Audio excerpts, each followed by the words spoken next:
తండ్రి అయిన దేవునికి కృతజ్ఞతాస్తుతులు. అదే విధముగా కూడి వచ్చిన సహోదరి సహోదరులకు ప్రభు నామమున అందరికీ వందనాలు తెలియజేస్తూ ఉన్నాను. దేవుని యొక్క మహాకృపను బట్టి ఈ యొక్క సాయంకాలపు ఆరాధనలో కూడా దేవుడు మీతో మాట్లాడే గొప్ప అవకాశాన్ని దయచేశాడని విశ్వసిస్తూ ఉన్నాను. ప్రియ సహోదరులారా, మనము ఆదివారము సాయంకాల సమయమందు యూదా రాజుల గురించిన అధ్యాయాన్ని పరిశీలన చేస్తూ ఉన్నాం. యూదా రాజులలో అమజ్యా అనే రాజు వరకు మనమైతే పరిశీలన చేసి ఉన్నాం. యూదా రాజులలో మనము ఇప్పటి వరకు ప్రతి రాజు యొక్క జీవిత చరిత్రను, ఆ రాజులో ఉన్న దైవ సంబంధమైన లక్షణాలను, ఆ రాజులో ఉన్న దుష్ట సంబంధమైన లక్షణాలను రెండిటినీ కూడా మనము పరిశీలన చేస్తూ ఉన్నాం. అయితే ఈరోజు మరొక రాజు గురించి ఈరోజు పరిశీలన చేస్తూ ఈ వాక్య భాగాన్ని మనం ముగించే ప్రయత్నంలో ముందుకు వెళదాం. ప్రియ సహోదరులారా, ఈరోజు నేర్చుకునే రాజు పేరు ఏమిటి అంటే ఉజ్జియా అనే రాజు గురించిన విషయాన్ని మనము నేర్చుకుందాం. ఈ ఉజ్జియా ఎవరు అనేది ఒకవేళ పరిశీలన చేసినట్లయితే, ఈ ఉజ్జియా అమజ్యా యొక్క కుమారుడు. తండ్రి చనిపోయిన తరువాత తన కుమారుడికి ఆ రాజ్యము అనేది అనుగ్రహింపబడింది. ఉజ్జియా అనే పేరుకు అర్థం ఏమిటి అంటే యెహోవా నా బలము అనే అర్థము. యెహోవా నా బలము అనే అర్థం. ఈ ఉజ్జియాని మనము పరిశీలన చేస్తూ ఉన్నప్పుడు ఈయన గురించిన చరిత్ర 3 గ్రంథాల యందు కనపడుతూ ఉంది, లేదా 3 పుస్తకాల యందు మనకి కనపడుతూ ఉంది. మనము ఎప్పుడైనా కూడా బైబిలుని అర్థం చేసుకోవాలి అని ఒకవేళ ఆలోచన ఉండినట్లయితే, మనం చదువుతున్నది ఎవరి గురించి, అతని గురించి ఎక్కడ కూడా చెప్పబడిందో కూడా మనం ఖచ్చితంగా తెలుసుకోవాలి. ఇప్పుడు మనము నేర్చుకునే వ్యక్తి పేరు ఏమిటి అంటే ఉజ్జియా అనే యోధా రాజు గురించి మనం నేర్చుకుంటూ ఉన్నాం. ఇతని గురించి ఎక్కడ చెప్పబడింది అంటే 2 రాజుల గ్రంథము 15వ అధ్యాయము 1 నుంచి 7 వచనాల దాకా చెప్పబడుతూ ఉంది. 2 రాజుల గ్రంథము 15వ అధ్యాయము 1 నుంచి 7 వచనాల దాకా. తదుపరి 2 దినవృత్తాంతాల గ్రంథము 26వ అధ్యాయం అంతయు కూడా ఆయన గురించే చెప్పబడుతూ ఉంది. కాబట్టి ప్రియ సహోదరులారా, ఉజ్జియా గురించి మనము నేర్చుకోవాలని ఆశ కలిగి ఉండినట్లయితే 1 రాజుల గ్రంథం 15వ అధ్యాయాన్ని, 2 దినవృత్తాంతాల గ్రంథము 26వ అధ్యాయాన్ని మనము ఖచ్చితంగా ధ్యానించవలసిన అవసరం ఉన్నది. ముందుగా 2 రాజుల గ్రంథము 15వ అధ్యాయాన్ని పరిశీలన చేద్దాం. 2 రాజుల గ్రంథము 15వ అధ్యాయము 1 నుంచి 7 వచనాలు. ఇశ్రాయేలు రాజైన యెరోబాము ఏలుబడిలో 23వ సంవత్సరమందు రాజైన అమజ్యా కుమారుడైన యూదా రాజైన అమజ్యా కుమారుడైన అజర్యా ఏలనారంభించెను. అంటే ఉజ్జియాకి మరొక పేరు ఏమిటి అంటే అజర్యా. అజర్యా అన్న ఉజ్జియా అన్న ఒకళ్ళే, మరొకళ్ళు కాదు. అయితే ప్రియ సహోదరులారా, తన తండ్రి చనిపోయిన తరువాత ఇతను రాజు అయ్యాడు. ఇతడు రాజు అయినప్పుడు ఇతను వయసు ఎంత అనేది 2వ వచనం తెలియజేస్తూ ఉంది. అతడు 16 ఏండ్ల వాడై, అంటే 16 ఏండ్ల వాడై ఏలన ఆరంభించి యెరూషలేమునందు 52 సంవత్సరములు రాజుగా ఉండెను. వాస్తవానికి ఇప్పటిదాకా మనం నేర్చుకున్న రాజుల అందరికన్నా ఎక్కువ రాజ్య పరిపాలన చేసింది ఎవరంటే ఈయనే. ఉజ్జియా అనే రాజు 16 ఏళ్ల వయసుకి రాజు అయ్యాడు. 52 సంవత్సరాలు రాజ్యాన్ని ఏం చేశాడంటే పరిపాలన చేసినట్లుగా మనం చూస్తూ ఉన్నాం. తర్వాత అతని తల్లి యెరూషలేము కాపురస్తురాలైన యొకల్యా. ఇతడు తండ్రి అయిన అమజ్యా చర్య అంతటి ప్రకారము యెహోవా దృష్టికి నీతి గలవాడై ప్రవర్తించెను అని చెప్తున్నాడు. అయితే ఇక్కడ దాకా మనం చదివి ఈయన గురించిన వివరణను ఇంకా పరిశీలన చేయడానికి ప్రయాసపడదాం. ఇప్పుడు మీకు ఉజ్జియా గురించి పూర్తి అవగాహన ఒకవేళ వచ్చి ఉండవచ్చు. ఉజ్జియా అనే అతను అమజ్యా యొకల్యాకు పుట్టిన కొడుకు. అతనికి మరొక పేరు ఏమిటి అంటే అజర్యా. ఉజ్జియా అనే పేరుకు అర్థం ఏమిటి అంటే యెహోవా నా బలము. ఆయన ఎంతకాలము పరిపాలన చేశాడు అంటే అందరికన్నా ఎక్కువ పరిపాలన చేశాడు. 52 సంవత్సరాల పరిపాలన చేశాడు. అయితే ప్రియ సహోదరులారా, ఈ యొక్క వ్యక్తి జీవితంలో మనం నేర్చుకోవలసిన విషయం ఏమిటి అంటే ఈయన తన బాల్యదశ నుంచే తాను దేవునిని వెతకడము ప్రారంభించిన వ్యక్తి. మనం బైబిల్లో కూడా ఒక ప్రాముఖ్యమైన ఒక వాక్యాన్ని చదువుతూ ఉంటాం. నిజంగా నా కొడుకు కోసం ప్రార్థన చేయండి, నా మనవడు మనవరాల కోసం ప్రార్థన చేయండి, వాళ్ళ ఎదుగుదల కొరకు ప్రార్థన చేయండి, వాళ్ళ పరీక్షల కొరకు ప్రార్థన చేయండి, వాళ్ళ ఆరోగ్యం కొరకు ప్రార్థన చేయండి అనే అడిగే క్రైస్తవులు ఈరోజు చాలామంది ఉన్నారు. కానీ నా బిడ్డలు, నా కుటుంబము, నా సంతానము దేవునిలో బలపడే విధముగా, దేవునిని వెదికే వారిగా ఉండాలని ప్రార్థన చేయండి అని కోరుకునే వాళ్ళు చాలామంది అరుదు. ఒకవేళ అసలు లేరు అని కూడా అనుకోవచ్చు. అంతేనా? కానీ ఈ ఉజ్జియాను చూస్తున్నప్పుడు ఇతడు చిన్న వయసులోనే అంత రాజు ఎలా అవ్వగలిగాడు అంటే చిన్న వయసు నుంచే ఆయన దేవునిని వెతకడం ప్రారంభించాడు, దేవునిలో జీవించడము ప్రారంభించాడు. అలా ప్రారంభించాడు కాబట్టే ఉజ్జియాని దేవుడు చిన్న వయసులోనే గొప్ప స్థానంలో ఉంచాడు.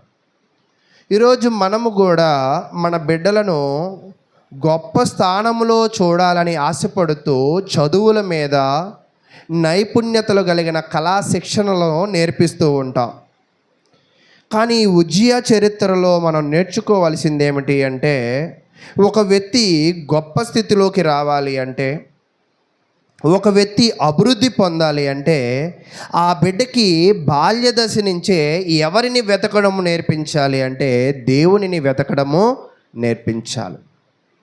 ఈరోజు ఎంతో కాలం నుంచి ప్రార్థనకు వస్తున్న విశ్వాసులు కూడా వాళ్ళ కుటుంబాలను దేవుని వైపు మలచలేకపోవడానికి గల కారణం ఏమిటి అంటే సామెతల్లో చెప్తూ ఉంటాడు కదా, బాలుడు నడవవలసిన త్రోవను వానికి నేర్పము, వాడు పెద్దవాడైనప్పుడు దాని నుండి తొలగిపోడు. అంటే చాలామందిలో ఉన్న లోపం ఏమిటి అంటే వాళ్ళు మాత్రమే వస్తూ ఉంటారు, వాళ్ళు బిడ్డలు రారు, వాళ్ళ కుటుంబాలు రారు.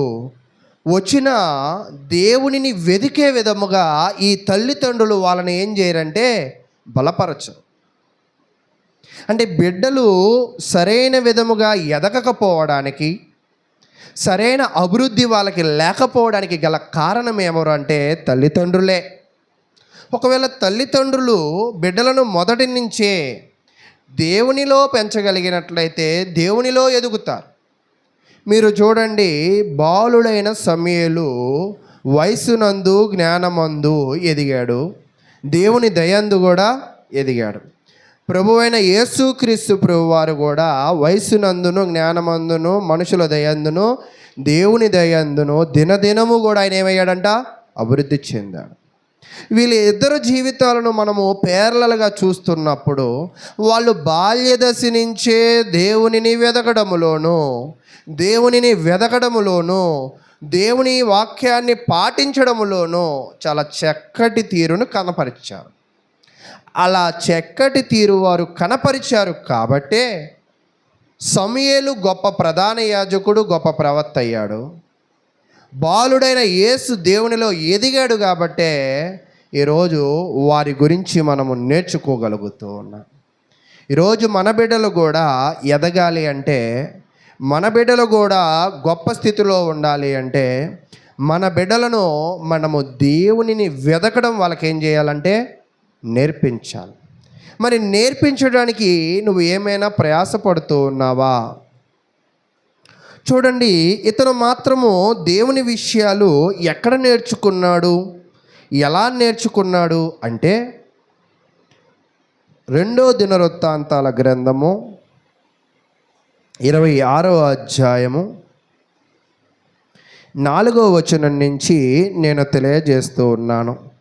2 దినవృత్తాంతాల గ్రంథము 26వ అధ్యాయము 4వ వచనము. అతడు తన తండ్రి అయిన అమజ్యా చర్య అంతటి ప్రకారము యెహోవా దృష్టికి యథార్థముగా ప్రవర్తించెను. అంటే ఈ ఉజ్జియా ప్రవర్తన దేవుని దృష్టికి, సమాజము దృష్టికి ఎలా ఉన్నది అంటే యథార్థముగా ఉన్నది. యథార్థంగా ఉండడము అంటే అర్థం ఏమిటి అంటే దేవునికి లోబడి జీవించడము, దేవుని ఆజ్ఞలను అనుసరించి జీవించడము, అన్నిటిలో దేవుని మీద ఆధారపడము. అంటే ఉజ్జియా బాల్యదశ నుంచే దేవునిని వెతికాడు. ఉజ్జియా బాల్యదశ నుంచే యథార్థంగా ఉన్నాడు. ఉజ్జియా బాల్యదశ నుంచే అన్ని ఆజ్ఞలను అనుసరిస్తూ దేవుని మీద ఆధారపడుతూ జీవించిన వ్యక్తిగా మనకి కనపడుతూ ఉన్నాడు. ఇతనిని అలా మార్చింది ఎవరు? ఇతనిని అలా ట్రైనింగ్ ఇచ్చింది ఎవరు? ఇతనిని అలా బలపరిచింది ఎవరు అని ఒకవేళ మనం పరిశీలన చేసినట్లయితే ఒక ప్రవక్త, ఒక యాజకుడు. 5వ వచనం. దేవుని ప్రత్యక్షత విషయమందు తెలివి కలిగిన జకర్యా దినములలో అతడు దేవుణ్ణి ఆశ్రయించెను. అతడు యెహోవాను ఆశ్రయించినంత కాలము దేవుడు అతన్ని వర్ధిల్ల చేసెను. అంటే ఇతడు ఎవరి కాలంలో దేవుని గురించి నేర్చుకున్నాడు, ఎవరి కాలంలో దేవుని మీద ఆధారపడ్డాడు, ఎవరి కాలంలో దేవుని యొక్క విషయంలో భక్తి శ్రద్ధలతో ఎదిగాడు అనేది చూసినట్లయితే ఈ యాజకుడైన జకర్యా కాలంలో. ఎవరి కాలంలో అండి? యాజకుడైన జకర్యా కాలంలో. అంటే ఈ యాజకుడితో తిని రిలేషన్ ఎలా ఉన్నది అంటే బాగుందనా బాలేదనా? బాగుంది. ఈరోజు నిజంగా మన బిడ్డలను స్థానిక సంఘ సువార్థికులతో సహకారంగా ఉంచుతున్నామా? కానీ జకర్యా ఒక యాజకుడుగా దేవుని సేవ చేస్తూ ఉన్నప్పుడు అతనికి సహకారముగా ఎవరు ఉన్నారు అంటే ఉజ్జియా ఉన్నట్లుగా చూసాం. ఉజ్జియా అలా ఉన్నాడు కాబట్టి జకర్యా ఇతనిని ఎలా ట్రైన్ చేశాడంటే దేవునిని వెదికేవాడిగాను, దేవుని యందు భయభక్తులు గలవాడిగా మార్చేవాడిగాను, దేవునిని ఆశ్రయించేవాడిగాను జకర్యా ట్రైన్ చేశాడు. అయితే ఇప్పుడు జకర్యా చనిపోయాడు. చనిపోయినప్పటికీ కూడా ఇతని ట్రైనింగ్ ఏం కాలేదంటే వృధా కాలేదు. ఎందుకంటే సామెతల గ్రంథంలో చెప్పాడు కదా, బాలుడు నడవలసిన త్రోవను వానికి నేర్పుము. అంటే ఉజ్జియాకి బాల్యదశలోనే సరైన విత్తనాలు పడ్డాయి, సరైన మార్గంలో నడిచాడు, సరైన మార్గదర్శి నడిపించాడు. అయితే అలా ఆశ్రయించినంత కాలము దేవుడు అతన్ని ఏం చేశాడంట? వర్ధిల్ల చేసెను. ఇంత మీకు చెప్పాను కదా, దేవునిని మనము ఆశ్రయించినప్పుడు, దేవుణ్ణి మనము వెదికినప్పుడు, దేవుని యందు భయభక్తులు కలిగి ఉన్నప్పుడు, ఆయనతో ఎంత కాలము దానిని కొనసాగిస్తూ ఉంటామో అంతకాలము ఆయన మనల్ని ఏం చేస్తాడంటే డెవలప్ చేస్తాడు. అందుకే ఒక వాక్యం ఉంటూ ఉంటుంది, నువ్వు అడుగు వాటి కంటేనో నువ్వు ఊహించు వాటి కంటేనో అత్యధికముగా ఇవ్వగలిగిన సామర్థ్యత కలిగిన వాడు ఎవరంటే దేవుడు. ఇప్పుడు ఉజ్జియాని కూడా దేవుడు ఏం చేశాడంటే బాగా అభివృద్ధి పరిచాడు. కాబట్టి ఉజ్జియాకి ఒక మెంటర్ అంటే ముందుండి నడిపించేవాడు ఎవరంటే జకర్యా. ఇప్పుడు జకర్యా లేడు, కానీ జకర్యా బోధించిన బోధ ఉంది, జకర్యా చూపించిన మార్గము ఉంది. దానిని అతను ఏం చేయలేదంటే విడవలేదు. విడవకుండా ఈ యొక్క ఉజ్జియా ఏం చేశాడో మనము కొంత పరిశీలన అనేది చేద్దాం. ఆయన చేసిన పనులు 6వ వచనం నుంచి ఉన్నాయి. 2వ దినవృత్తాంతాల గ్రంథము 26వ అధ్యాయము 6వ వచనం నుంచి. అతడు బయలుదేరి ఫిలిస్తీన్లతో యుద్ధము చేసి గాతు ప్రాకారమును, యబ్నే ప్రాకారమును, అష్డోదు ప్రాకారమును పడగొట్టి అష్డోదులో దేశములోను ఫిలిస్తీన్ల ప్రదేశములలోను ప్రాకారములను కట్టించెను. అంటే ఇతడిని దేవుడు ఎంతలా అభివృద్ధి పరిచాడంటే చిన్న వయసులోనే రాజు చేశాడు, ఎక్కువ కాలం రాజ్య పరిపాలన చేసే అవకాశము ఇచ్చాడు. ఈయన యథార్థవంతుడుగా నడిచాడు. అయితే ఇతను ఇంత మంచిగా నడుస్తూ ఉన్నాడు కదా, నడుస్తున్నందుకు దేవుడు కూడా అతన్ని ఏం చేస్తున్నాడంట, మరింతగా అభివృద్ధి పరిచాడు. ఎంతలా అభివృద్ధి పరిచాడంటే ఇశ్రాయేలు ప్రజలకి, యోధా ప్రజలకి భద్రశత్రువులు ఎవరంటే ఫిలిస్తీన్లు. ఎవరండి?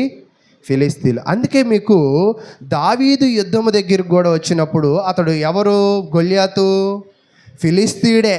అంటే ఫిలిస్తీన్లు ఎప్పుడు కూడా ఇశ్రాయేలీల ముందు రొమ్ములు విరుస్తూ వాళ్ళతో యుద్ధానికి వెళ్ళడానికి చాలా ఇష్టపడుతూ ఉంటారు. కాబట్టి ఉజ్జియాకి దేవుడిచ్చిన గొప్ప ఘనత ఏమిటి అంటే వాళ్ళ భద్రశత్రువులైన, బలమైన శత్రువులైన ఫిలిస్తీన్లను ఓడించగలిగిన శక్తిని దేవుడు ఉజ్జియాకి దయచేశాడు. కాబట్టి ఈ 2వ దినవృత్తాంతాల గ్రంథము 26వ అధ్యాయంలో ఏం చూస్తామంటే ఉజ్జియాను దేవుడు ఎలా అభివృద్ధి పరిచాడు చూస్తాం. కాబట్టి ఫిలిస్తీన్లను ఓడించాడు, గోడలను కట్టించాడు, కోటలను నిర్మించాడు, బావులను తవ్వించాడు, పశువులను పెంచాడు. అయితే ఇన్ని పనులు అనేది ఎవరు చేస్తూ ఉన్నాడంటే ఈ యొక్క ఉజ్జియా చేస్తున్నాడు. ఇవన్నీ మీరు చూస్తుంటే మీకేమైనా అర్థమవుతుందా? శత్రువులను ఓడించాడు, గోడలు కట్టించాడు, కోటలు నిర్మించాడు, బావులను తవ్వించాడు, అలాగే ఆయన పశువులను కూడా పెంచాడు. ఇవన్నీ మీరు పరిశీలన చేస్తూ ఉన్నప్పుడు ఉజ్జియాని దేవుడు అన్ని కోణాల నుంచి ఆయన ఏం చేస్తున్నాడంటే దీవిస్తూ ఉన్నట్లుగా మనం చూస్తూ ఉన్నాం.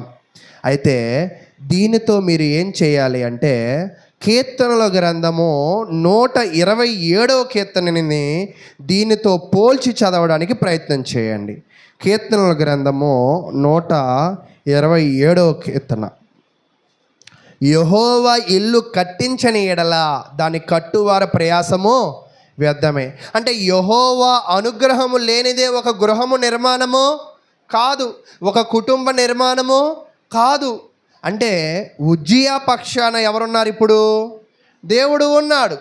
దేవుడు ఉన్నాడు కాబట్టి ఫిలిస్తీన్లను ఓడింపజేశాడు. దేవుడు ఉజ్జియా పక్షాన ఉన్నాడు కాబట్టి గోడలను కట్టించాడు. దేవుడు ఉజ్జియా పక్షాన ఉన్నాడు కాబట్టి కోటలను నిర్మించాడు. దేవుడు ఉజ్జియా పక్షమును ఉన్నాడు కాబట్టి బావులను తవ్వించాడు. తర్వాత యెహోవా పట్టణమును కాపాడని ఎడల దాని కావలి కాయువారు మేలుకొని ఉండుట వ్యర్థమే. అంటే దేవుడు ఇతనికి తన శత్రువుల బెడ లేకుండా, శత్రువుల భయము లేకుండా ఇతనికి సురక్షితమైన స్థితిగతులను ఎవరిచ్చారంటే దేవుడే ఇచ్చాడు. అయితే ప్రియ సహోదరులారా, దేవుడు తన ప్రజలకి ఎలా ఇస్తూ ఉంటాడంటే, ఈ 2వ వచనం చదువుతున్నప్పుడు కొన్ని వచనాలు మన మనసులను తాకుతాయి, మన జీవితాలను నిద్రలేపుతాయి. మీరు వేకువనే లేచి చాలా రాత్రైన తర్వాత పండుకొనుచు కష్టాజితమైన ఆహారము తినుచూ నుండుట వ్యర్థమే. అంటే దేవుడు కట్టాలంటేనే కడతాడు, దేవుడు ఇవ్వాలంటేనే ఇస్తాడు. నీ రెక్కల కష్టం ద్వారా, నీ బలము వల్ల ఏమి ఉపయోగమే లేదు.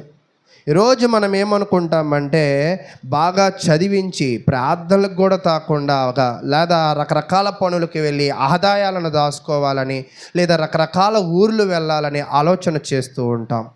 కానీ దేవుడు ఏం చెప్తూ ఉన్నాడంటే, మనము పడే కష్టము, మనము నిర్మించే గృహము, మన యొక్క అభివృద్ధి అది ఎవరు ఇవ్వాల్సింది అంటే, మన కష్టము చేత దేనిని మనము పొందలేం. అది ఇవ్వాల్సిందే ఎవరంటే దేవుడే. దేవుడు ఎలా ఇస్తాడంటే, తన ప్రియులు నిద్రించుచుండగా ఆయన వారికిచ్చుచున్నాడు.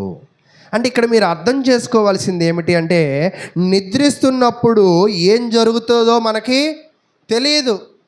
అంటే ఆశ గమనము లేని చోట కూడా దేవుడు మనకి ఏమి ఇవ్వగలడంటే ఆశ ఇవ్వగలడు. నిరీక్షణ లేని చోట కూడా ఆయన ఏమి ఇవ్వగలడంటే నిరీక్షణను ఇవ్వగలడు.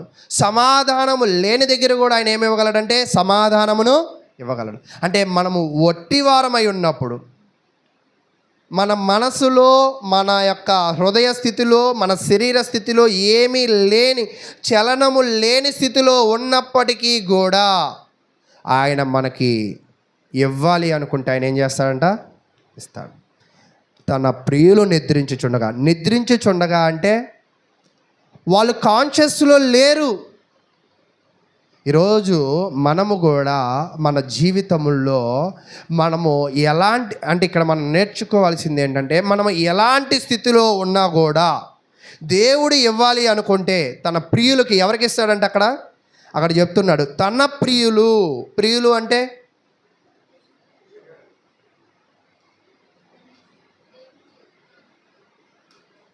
ప్రియులు అంటే ఇష్టమైన వాళ్ళు. ఎవరండి? ఇష్టమైన వాళ్ళు. ఇప్పుడు ఉజ్జియా కూడా ఎలాంటి వాడు అంటే, 2వ దినవృత్తాంతాల గ్రంథం 26:4 ఏం చదివాం? ఆయన యథార్థవంతుడు అని అన్నాం కదా. ఆయన కలిగి ఉన్న యథార్థతను బట్టి శత్రువుల మీద విజయాన్ని ఇచ్చాడు. ఆయన కలిగి ఉన్న యథార్థతను బట్టి ఆయన గోడలను నిర్మించాడు, తర్వాత కోటలను నిర్మించాడు, బావులను నిర్మించాడు, పశు సంపద కూడా ఉన్నది. అంటే మీకు అర్థమవుతుందా? తన ప్రియులకు దేవుడు ఎప్పుడు కూడా ఏమి ఇవ్వాలనుకుంటాడంటే ఇవ్వాలని ఇష్టపడతాడు. ఎవరికి మాత్రమే? తన ప్రియులకి మాత్రమే, ఇష్టమైన వారికి మాత్రమే, యథార్థవంతులకి మాత్రమే. అయితే ఇప్పుడు ఉజ్జియా మనం చూసాం, సకల సంపదలు అతనికి ఉన్నాయి. అయితే ఇప్పుడు ఉజ్జియా 11వ వచనం చూస్తున్నప్పుడు, 2వ దినవృత్తాంతాల గ్రంథము 26వ అధ్యాయము 11వ వచనం. యుద్ధమునకు ఉజ్జియాకు సైన్యము కలిగి ఉండెను, అందులో యోధులు రాజు అధిపతులలో హనన్య అను వాని చేతి కింద నుండిరి. ఖజానాదారుడగు మాయాసేయాయు ప్రధానమంత్రియగు యెహీయేలును వారి లెక్క ఎత్తైనది చూచి వారిని పటాలమును ఏర్పరచువారై ఉండిరి. అంటే ఉజ్జియాకి అసి సంపద ఉంది, ఉజ్జియాకి శత్రువుల భయము లేదు, ఉజ్జియాకి పశు సంపద ఉంది. అంటే ఉజ్జియా జీవితం ఇప్పుడు ఎలా ఉందంటే చాలా సేఫ్గా, చాలా కూల్గా, చాలా నిర్మలంగా ఉంది. అయితే ఉజ్జియాకి 12వ వచనం, వారి పితరుల ఇండ్ల పెద్దల సంఖ్యను బట్టి పరాక్రమశాలులు 2600 మంది ఉండిరి. 2600 మంది సైన్యము ఆయనకు ఉన్నారు. 13వ వచనము, రాజునకు సహాయము చేయుటకై శత్రువులతో యుద్ధము చేయుటయందు పేరు పొందిన పరాక్రమశాలులైన 3,07,500 మంది గల సైన్యము వారి చేతి కింద ఉండెను. చూడండి, ఉజ్జియా దగ్గర లేనిదంటూ ఏమీ లేదు. ఎందుకు? ఉజ్జియాకి సమస్తమును దేవుడు అనుగ్రహించాడు. అటేమో శత్రువుల దగ్గర ఇటేమో నిర్మాణ విషయంలో, ఇటువైపు ఏమో పశువుల విషయంలో, ఇటువైపు ఏమో ఇతని కొరకు యుద్ధం చేసేవాళ్ళు, ఇటువైపు ఏమో ఒక వ్యవస్థ, ప్రధానమంత్రి, ఖజానాదారుడు. అంటే ఉజ్జియాకి లోటేమీ లేదు. అంటే ఇక్కడ మనం నేర్చుకోవాల్సిన విషయం ఏమిటి అంటే, ఆధ్యాత్మిక విషయం ఏమిటి అంటే, దేవుని దగ్గర మనము యథార్థవంతులుగా ఉంటే శత్రువులలో విజయం ఇస్తాడు, పనిలో అభివృద్ధి ఇస్తాడు, కుటుంబంలో స్థిరత్వం ఇస్తాడు, తన ప్రభావముతో మనల్ని ఏం చేస్తాడంటే నడిపిస్తూ ఉంటాడు. కాబట్టి ప్రియ సహోదరులారా, నేను కూడా మీకు ప్రభువు పేరట చెప్పాలనుకుంటున్న విషయం ఏమిటి అంటే, మీరు రకరకాల వాటిని ఇంతక కీర్తనల గ్రంథం 127లో చదివినట్లుగా మీరు రాత్రింబగళ్ళు కష్టపడి మీ జీవితాలను మీరు మార్చుకోవాలనుకుంటున్నారేమో. మీ జీవితాలని మీ శక్తి చేత, మీ బలము చేత మీరు మార్చుకోలేరు. మీ జీవితాలను మీరు గొప్ప స్థితిలో ఉంచుకోవాలి అంటే, మీకు విజయాలు సొంతము కావాలి అంటే, మీరు మీ జీవితంలో అభివృద్ధి చూడాలి అంటే, మీరు అన్ని కోణాలలో ఎదగాలి అని అనుకుంటే మీరు యథార్థవంతులుగా ఉండాలి, మీరు దేవునిని ఆశ్రయించేవారుగా ఉండాలి. అప్పుడు దేవుడు చెప్తున్నాడు 15వ వచనం, మరియు అతడు అంబులనేమి పెద్ద రాళ్ళనేమి ప్రయోగించుటకై ఉపాయశాలలు కల్పించిన యంత్రములను యెరూషలేములో చేయించి దుర్గములలోనూ బురుజులలోనూ ఉంచెను. అతడు స్థిరపడు వరకు అతనికి ఆశ్చర్యకరమైన సహాయము. ఎలాంటి సహాయం అంట? ఇప్పుడు దీనిని 127వ కీర్తన, నిద్రించుచుండగా తన ప్రియులకు దేవుడు ఏం చేస్తాడంట? ఈవులు ఇస్తూ ఉన్నాడు. అంటే అనుకుంటామా ఇస్తాడు అని? దీనిని ఏమంటారంటే సర్ప్రైజ్ అంటారు కదా, సర్ప్రైజ్ గిఫ్ట్. దేవుడు తన బిడ్డలకి ఖచ్చితంగా ఆశ్చర్యకరమైన సహాయం చేయగలడు. అంటే ఊహించం, నిద్రించిన వాడు ఊహించడు రేపేం జరిగిద్దో. కానీ దేవుని నమ్ముకుని నిద్రించేవాడికి రేపు భవిష్యత్తు భయంకరంగా అయితే ఉండదు. ఎలాంటి సహాయం జరిగిద్ది అంటే, ఇప్పుడు ఇది చదువుతుంది, అతనికి ఆశ్చర్యకరమైన సహాయం. ఈ ఆశ్చర్యకరమైన సహాయం ఏం చేసిద్ది అంటే, అతనిని స్థిరపరిచిద్దంట. ఏం చేసిద్దంట అంటే, దేవుడు చేసే సహాయం మనల్ని ఏం చేసిద్దంట? స్థిరపరిచిద్ది. ఈరోజు మనము దేవుణ్ణి ఎందుకు నమ్ముకోవాలంటే, మనము స్థిరపడాలంటే నమ్ముకోవాలి. దేవుని ఎందుకు నమ్ముకోవాలంటే, మనము వర్ధిల్లాలంటే నమ్ముకోవాలి. దేవునిని ఎందుకు నమ్ముకోవాలంటే, మనకి సహాయము, మనము ప్రమాదాలలో చుట్టుముట్టినప్పుడు, ఊబులలో కూరుకున్నప్పుడు కూడా అందరూ ఎక్స్పెక్ట్ చేస్తారు వాడు మునిగిపోతాడేమో, వాడు నాశనం అయిపోతాడేమో. మనం చాలామందిని యుద్ధాన్ని ఎప్పుడు ఒక పక్కన కాదు మరొక పక్కన చూడండి. యుద్ధం జరుగుతుంది దావీదుకి గొల్యాతుకి. ఫిలిస్తీన్లు అందరూ కూడా దావీదుని చూసి ఏమని అనుకుంటారు? ఈరోజు వీడు సచ్చాడు అనుకుంటాడు. అంతేనా? అనుకుంటారా? కానీ దేవుడు అక్కడ ఏం కలిగించాడంటే, ఇదే పదాన్ని అక్కడ ఆపాదించండి, ఆశ్చర్యకరమైన సహాయము చేసి ఎవరిని స్థిరపరిచాడు? అక్కడ దావీదుని స్థిరపరి. అంటే నేనేం చెప్పాలనుకుంటున్నానంటే, దేవుడు తనని నమ్ముకున్న వారికి ఆశ్చర్యకరమైన సహాయం చేయడానికి ఆయన సిద్ధంగా ఉన్నాడు. అది పొందాలంటే నువ్వు చేయాల్సింది ఏమిటి అంటే, ఉజ్జియా దేవునిని వెతికాడు, ఉజ్జియా దేవుని మార్గంలో ఉన్నాడు, ఉజ్జియా యథార్థంగా జీవించాడు. అలా జీవించాడు కాబట్టే ఇవి ఇచ్చాడు. అలా జీవించకపోతే ఇవ్వడు. చాలామంది చేస్తున్న తప్పు ఏంటంటే, ఇవన్నీ చూడరు, దీవించిన మాటలే వింటారు. దేవుడు నన్ను కూడా దీవిస్తాడు అనుకుంటారు. దేవుడు దీవించడానికి టర్మ్స్ అండ్ కండిషన్స్ అంటూ ఉంటాం కదా, అవి కూడా ఉన్నాయి. తర్వాత అతని కీర్తి దూరముగా వ్యాపించను. అయితే ఇదంతా కూడా పార్ట్ 1, ఉజ్జియా పార్ట్ 1 చాలా సూపర్గా ఉంది. 16 ఏళ్ళకి రాజు అయ్యాడు, శత్రువుల దగ్గర గెలుపొంది, నిర్మాణాలు కట్టాడు, సైన్యం ఉంది, ఆర్థిక వనరులు ఉన్నాయి, సైన్యం యుద్ధం చేయడానికి కావలసిన సామాగ్రి కూడా ఉంది, లేనిదంటూ ఏది కూడా లేదు, అన్ని సమస్తము ఉన్నాయి. ఈరోజు నిజంగా నా దగ్గర సమస్తము ఉంది అని ధైర్యంగా మనం ఆనందంగా ఉండగలమా? ఏదో ఒక లోటు. ఎందుకు ఆ లోటుకి గల కారణం ఏంటంటే, నీ జీవితంలో నువ్వు ఎవరి మీద ఆధారపడలా? దేవుని మీద. దేవుని మీద ఆధారపడిన వాడికి వాడి పేరు, కీర్తి కూడా దేవుడు ఇస్తాడు. పేరుకి ఏమిస్తాడంట? కీర్తి. కాబట్టి ప్రియ సహోదరులారా, దేవుడే మనల్ని బలపరుస్తాడు. అయితే ఇదంతా చూశాడు ఉజ్జియా. చాలామంది కూడా బాగా పాటలు పాడినా, బాగా వాక్యం చెప్పినా, బాగా దేవుని సంఘంలో సీనియర్స్ అయినా వాళ్ళకు వచ్చిన అవకాశాలను ఏం చేసుకుంటారంటే మేము గర్వించి వాటిని తారుమారు చేస్తూ ఉంటారు, వాటిని తలకిందులు చేస్తూ ఉంటారు, వాటిని దుర్వినియోగపరుచుకుంటాం. ఇచ్చిన అవకాశాన్ని ఏం చేసుకోవాలంటే ఉపయోగించుకుని ఏమవ్వాలా, వర్ధిల్లాలా.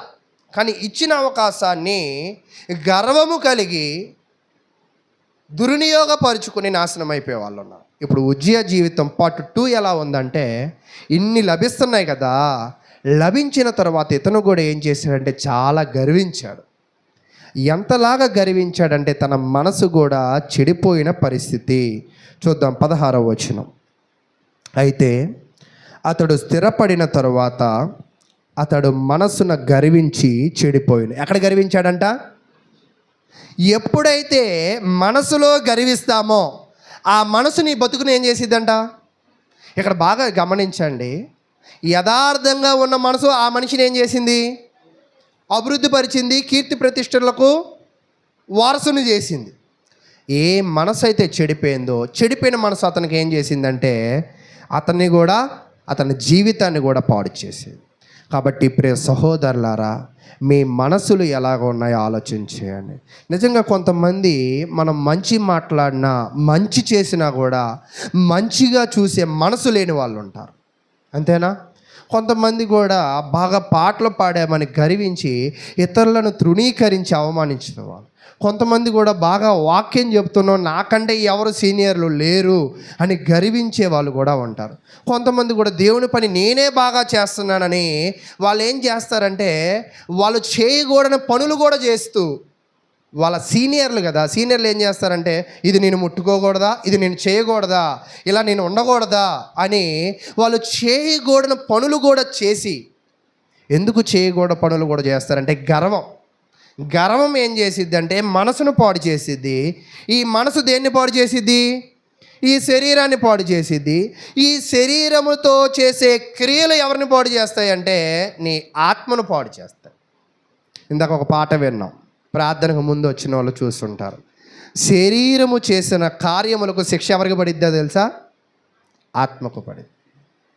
శరీరముతో చేసిన పాపములకు శిక్ష దేనికి పడిద్దంట? ఆత్మకు పడిద్ది. ఈ శరీరము పాడైపోవడానికి గల కారణం ఏమిటి అంటే ఈ మనసు. కాబట్టి నీ మనసు దేనికి కేంద్రం? ఈ యథార్థతకు కేంద్రమా, పాపమునకు కేంద్రమా, గర్వానికి కేంద్రమా? చూసుకోండి. ఈరోజు నిజంగా మనము ఎంత సీనియర్లమైనా, ఎంత బాగా పాడినా, ఎంత బాగా వాక్యము చెప్పినా, ఎంత ధనం ఉన్నా, ఎంత ఘనం ఉన్నా, మనము లిమిట్ దాటిన మాటలు, లిమిట్ దాటిన ప్రవర్తన, లిమిట్ ప్రతిదానికి ఏముందంట? ఒక లిమిట్. ఆ లిమిట్ని ఎప్పుడు దాటుతామంటే గర్వము ఉన్నప్పుడే దాటుతాం. ఎప్పుడంట? గర్వం ఉన్నప్పుడే. అలా గర్వముతో చేసిన పనులు అతను జీవితాలను పాడు చేస్తాయి. అయితే ఇతను చేసిన పని ఏమిటి అంటే 16వ వచనం. అతడు ధూపపీఠము మీద ధూపము వేటుకై యెహోవా మందిరములో ప్రవేశించి తన దేవుడైన యెహోవా మీద ద్రోహము చేయ. ఒకే అధ్యాయంలో యథార్థవంతుడిగా కనపడ్డాడు, ఒకే అధ్యాయంలో ఎలా కనపడ్డాడంట? ద్రోహిగా మారాడు. ఎవరికి ద్రోహం చేశాడంట? దేవునికి ద్రోహం. ఏంటి ఇక్కడ చేసిన ద్రోహం ఏంటి అసలు? ధూపం వేయడం తప్ప? చాలామంది అంటూ ఉంటారు, మేము చేయకూడదా, మేము మాట్లాడకూడదా, మేము చెప్పకూడదా? అందరూ మాట్లాడచ్చు, అందరూ చెప్పచ్చు, కానీ స్థానం అందరికీ అవకాశం లేదు. ఈరోజు కొంతమంది నిజంగా అవకాశం లేని వాళ్ళకి కూడా అర్హత ఇవ్వడం కూడా అది ఒక పెద్ద పాపం. అవకాశం లేని వాళ్ళకి కూడా అర్హత లేని వాళ్ళకి ఆ అర్హతను ఇవ్వకూడదు. ఇప్పుడు ఇతడు రాజే, ఇతడు దగ్గర శత్రువులను ఓడించగలిగిన సైన్యం ఉంది, శత్రువుల మీద ఓడించగలిగిన సామాగ్రి ఉంది, గోడలను కట్టగలిగిన బలము ఉంది, బావులను నిర్మించగలిగిన ధనం ఉంది, పేరు ప్రఖ్యాతులకు కావాల్సిన ధన కీర్తి సంపదలు ఉన్నాయి. కానీ దేవుని పీఠము మీద ధూపము వేసే అవకాశం ఇతనికి లేదు. అది అతను మర్చిపోయాడు. అతను మరిచి ఇన్ని నాకున్నాయి కదా, ఇది నేను ఎందుకు చేయకూడదు అని గర్వం. ఈరోజు మనం ఎప్పుడైతే దేవుడు గీసిన గీతను దాడతామో, క్రమం విధానాల్ని తప్పుతామో, దేవుడు వస్తువు, దేవుడు చేయాల్సిన పని, దేవుడు వస్తువుని ఎవరు ముట్టుకోవాలో వాళ్ళే ముట్టుకోవాలి, ఎవరు ఉపయోగించాలో వాళ్ళే ఉపయోగించాలి. నేను రాజుని, నేను సీనియర్ని, నా దగ్గర అన్నీ ఉన్నాయి, నేను చేయకూడదా అంటే చేయకూడదు. అది ఏ కారణమైనా చేయకూడదు. కానీ ఇతను ఏం చేశాడంటే దేవుని పాత్రలను ముట్టుకున్నాడు. ఎవరి పాత్రలంట? అవి ఎవరు మాత్రమే ముట్టుకోవాలంటే యాజకులు మాత్రమే ముట్టుకోవాలి, లేవీలు మాత్రమే ముట్టుకోవాలి. దానికి కుర్మాయింపబడిన పని వాళ్ళు మాత్రమే దాన్ని ఏం చేయాలా? ముట్టుకోవాలి. మరొకళ్ళు దానిని ముట్టుకున్నట్లయితే ముట్టుకున్న వ్యక్తి ఎవరికి ద్రోహం చేసినట్టంట? దేవునికి ద్రోహం. అయితే ఇప్పుడు యెహోవాకి ఇతను ద్రోహం చేశాడు. ద్రోహం చేయడానికి గల కారణం ఏమిటి అంటే ఇతడు గర్వము ఉన్నాడు. కాబట్టి ప్రియ సహోదరులారా, ఇప్పుడు ఏమంటున్నాడంటే అక్కడున్న యాజకులందరినీ తోసేసి నేను దేవునికి ధూపం అర్పిస్తానంటున్నాడు. వీళ్ళందరూ వద్దంటున్నారు. కానీ ఇతను ఏం చేస్తాడంటే ధూపాన్ని అర్పించడము ప్రారంభించినప్పుడు ఆ రాజు చుట్టూ ఎంతమంది యాజకులు ఉన్నారంటే 17వ వచనం, యాజకుడైన ఆజర్యాయు అతనితో కూడా ధైర్యవంతులైన యెహోవా యాజకులు 80 మంది అతన్ని వెంబడి. అతని చుట్టూ ఎంతమంది యాజకులు ఉన్నారంట? 80 మంది యాజకులు ఒకవైపు ఉన్నారు, రాజు మాత్రము ఒకవైపు ఉన్నాడు. రాజు గర్వం చేత ధూపాన్ని అర్పిస్తున్నాడు. ఈ 80 మంది ఖచ్చితంగా ఏమంటారు? వద్దంటారా? ఆపుతారా? వద్దంటారా? ఆపుతారా? చెయ్యంటారా? దేవుని ధూపాన్ని అర్పించే అర్హత నీకు లేదు లేదు లేదు లేదు అని ఎన్నో కేకలు, ఎన్నో అరుపులు వినపడి ఉంటాయి. కానీ ఏ అరుపును ఆయన నిర్లక్ష్య పెట్టాల. దానికి గల కారణం ఏంటో చెప్పండి? ఆయన రాజు అనే గర్వం, శత్రువులను గెలిచాననే గర్వం, కోటలను నిర్మించాననే గర్వం. ఈరోజు నిజంగా స్థానిక సంఘాలలో కూడా ఒక్కోసారి అలాంటి గర్వం కలిగిన వాళ్ళు ఉంటూ ఉంటారు. కుటుంబాలలో కూడా అలాంటి గర్వం కలిగిన వాళ్ళు ఉంటారు. సమాజంలో కూడా అలాంటి గర్వం కలిగిన వాళ్ళు ఉంటారు. కానీ ఏ స్థానమైనా, ఏ ప్రాంతమైనా మనము గర్వము కలిగి ఉండకూడదు. ఒక ఫేమస్ వాక్య భాగం సామెతల గ్రంథంలో ఉంటుంది. ఏమిటంటే గర్వము కలిగిన వాళ్ళు 16వ అధ్యాయం 18వ వచనం, సామెతలు 16:18, గర్వము నాశనమునకు ముందు వచ్చును. అంటే ఒక వ్యక్తి నాశనం అయిపోయే ముందు అతనిలో ఏం కనపడిద్ది అంటారు? లక్షణం. పచ్చకామెర్లు ఉన్నప్పుడు కళ్ళు ఎలా ఉంటాయి? పచ్చగా ఉంటాయి. నాశనం అయిపోయే వ్యక్తికి తన యొక్క ప్రవర్తన ఎలా ఉంటుందంటే ఎంతమంది చెప్పినా వెండం. ఏం చేయడంట? ఎంతమంది చెప్పినా వెండు. ఇప్పుడు 80 మంది చెప్తూ ఉన్నాడు యాజకుడు, అక్కడ రాజు వింటున్నాడా? ఇక్కడ మీరు బాగా ఆశ్చర్యమైన విషయం చూడండి. ఇతడు దేవునిలో ఇంత బలంగా ఉండడానికి గల కారణం ఎవరని చెప్పా ఇందాక? జకరియా అనే యాజకుడు. ఒక యాజకుడు మాట విని ఇన్ని దీవెనలు పొందాడు. ఇప్పుడు 80 మంది యాజకులు వద్దంటున్నా కూడా ఏం చేస్తున్నాడంట? పాపం చేస్తూ ఉన్నాడు. కాబట్టి ఒక యాజకుడు చేత బలపడ్డాడు, అనేక మంది యాజకులను ఏం చేస్తున్నాడంటే తృణీకరిస్తూ ఉన్నాడు. కాబట్టి అలా తృణీకరించడం ద్వారా ఆయన జీవితం ఏమైపోయిందంటే మలుపు తిరిగింది, తలకిందులు అయ్యింది. అయితే యాజకుల మీద కోప్పడిపోయి ధూపాన్ని వేస్తూ ఉన్నప్పుడు అయితే మనం కూడా ఏమనుకుంటామంటే కలిగి ఉన్న అధికారాన్ని బట్టి, కలిగి ఉన్న ధనాన్ని బట్టి, కలిగి ఉన్న సీనియారిటీని బట్టి అందరినీ చెడామెడ తీసి పడేస్తూ ఉంటాం. మనుషుల్ని తీసిపడేయగలం, దేవుని తీసేయగలమా? అయితే మనుషులు ఆపలేకపోయారు, కానీ ఇప్పుడు దేవుడు ఆపాడు. ఎలా ఆపాడో చూడండి.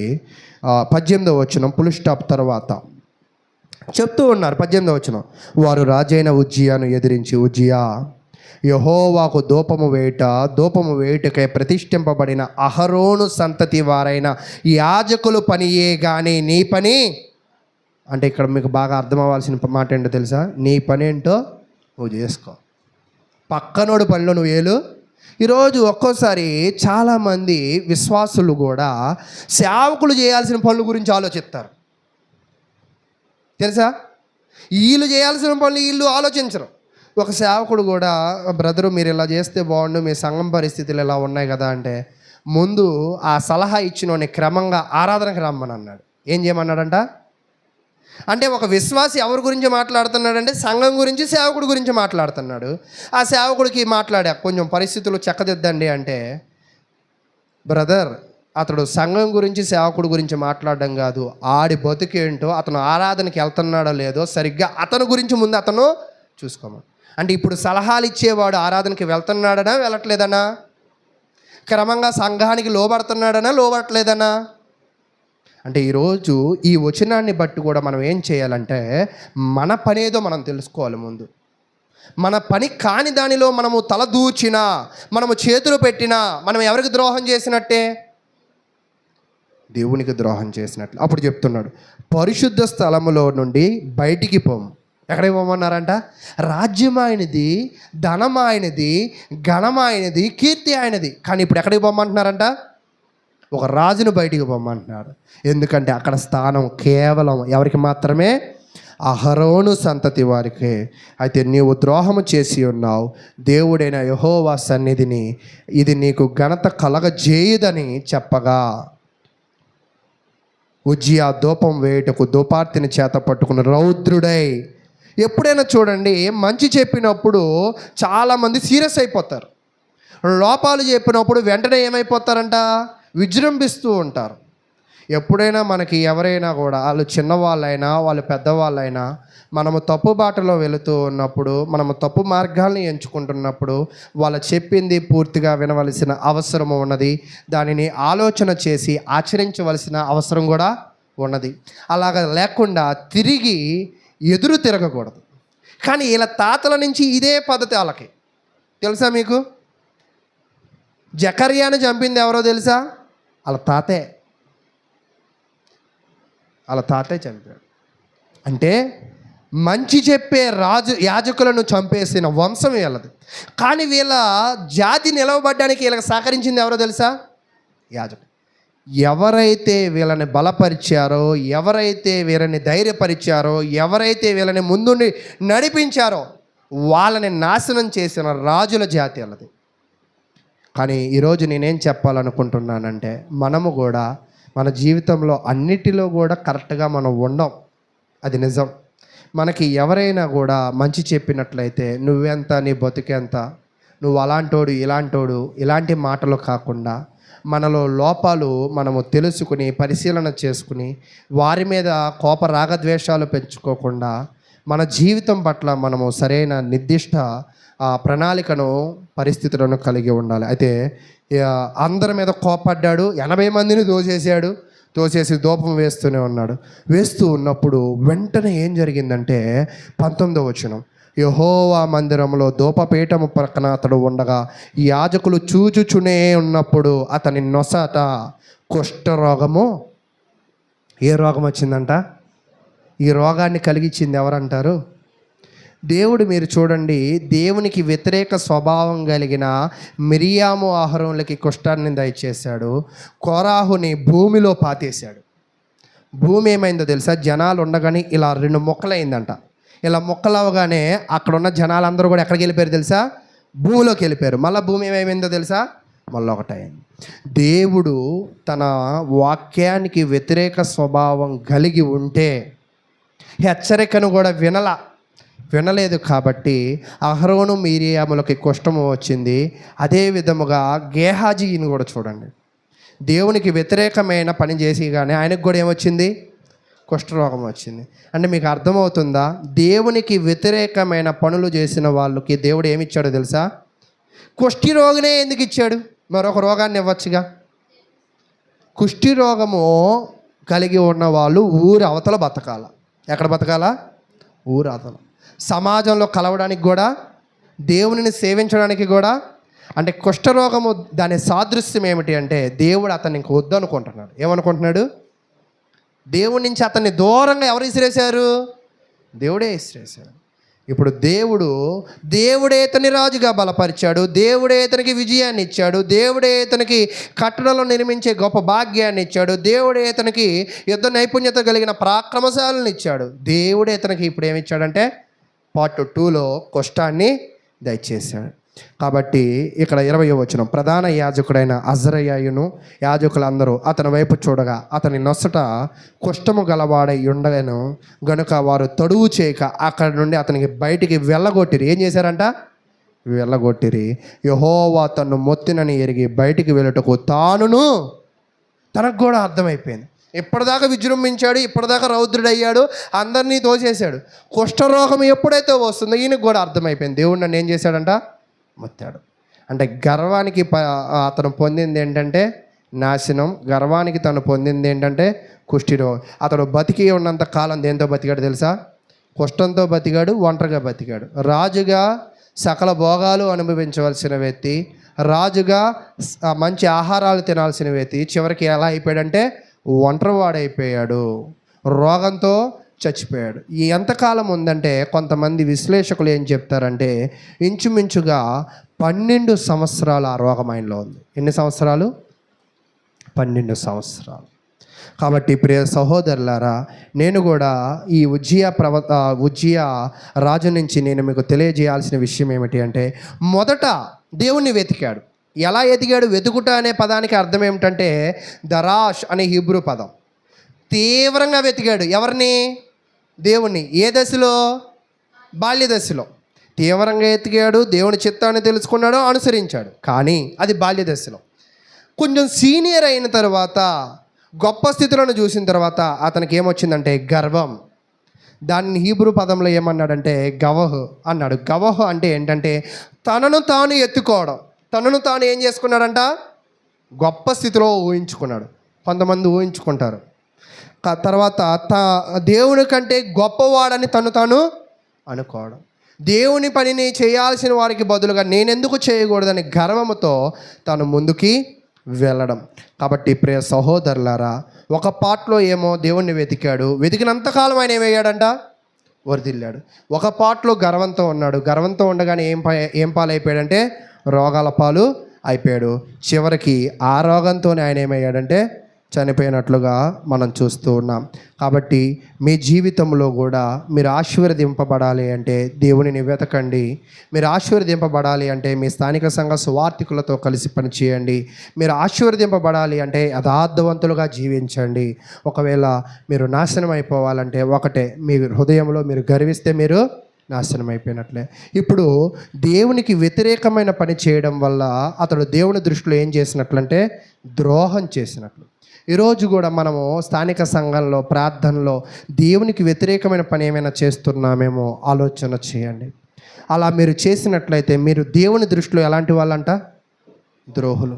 మీరు ద్రోహులు కాకూడదు, దేవుని కుమారులు కావాలి అని కోరుకుంటూ ఈ యొక్క వాక్యాన్ని నేనైతే ముగిస్తూ ఉన్నాను. కాబట్టి ఉజ్జియా జీవితము దేవుని బలము చేత ఒక పాటు బాగా నడిచింది, ముగింపు బాగోలేదు. చాలామంది జీవితంలో కూడా ప్రారంభం చాలా బాగుంటుంది, ముగింపు బాగోదు. చాలామంది కూడా ఫస్ట్లో చాలా ప్రార్థనకి ఆసక్తిగా వస్తుంటారు, తదుపరి మెల్లగా వాళ్ళు ఏమైపోతారంట? ఆసక్తి తగ్గిపోతూ ఉంటుంది. కాబట్టి మీ ఆసక్తిని విడిచిపెట్టద్దు, మీ భక్తిని విడిచిపెట్టద్దు, మీ యథార్థతను విడిచిపెట్టద్దు. ఎప్పుడైతే మీరు వీటిని పట్టుకుంటారో దేవుడు మిమ్మల్ని పట్టుకుని మిమ్మల్ని ఏం చేస్తాడంటే అభివృద్ధిపరుస్తాడు. ఎప్పుడైతే వీటిని మీరు వదిలేస్తారో దేవుడు కూడా మిమ్మల్ని ఏం చేస్తాడంట? వదిలేస్తాడు. కాబట్టి దేవుడు మిమ్మల్ని దీవించాలంటే మీరు మీ కుటుంబాలు దేవుని పట్టుకోండి అని తెలియజేస్తూ వాక్యాన్ని ముగిస్తూ ఉన్నాను.